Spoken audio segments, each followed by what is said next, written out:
أهلا بيكم في حلقة جديدة من قعدة روقان. يعني إيه طموح؟ الطموح مش مجرد خطة مكتوبة في نوت ولا حلم بيتقال قبل النوم. الطموح هو الإحساس اللي بيصحيك من غير منبه، هو الإصرار اللي بيخليك تكمل حتى لما الكل اللي حواليك بيقولولك كفاية كده. بس السؤال اللي دايما بيتسأل، مين أعلى في الطموح؟ الرجالة ولا الستات؟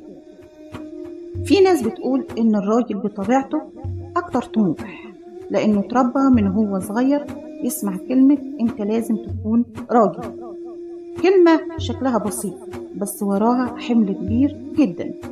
حمل إنه يثبت نفسه، ينجح ويجيب فلوس ويكون مسؤول، يعني دايما في سباق مع الحياة. وفي المقابل البنت اتقال لها من وهي صغيرة خليكي هادية وعقلة وتصرفي بحكمة، بس اوعي تتعبي نفسك. اتربت على فكرة ان الطموح لازم يكون في الحدود، بس هل ده فعلا خلى الست اقل طموح ولا خلى طموحها اعمق واهدى واصعب في القياس؟ خلينا نحكي عن مشهد بسيط.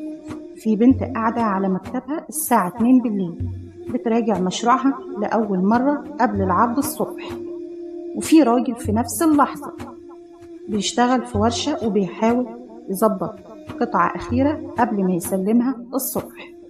الاتنين مش نايمين، الاتنين بيحاربوا، بس كل واحد فيهم بيحارب في معركة مختلفة.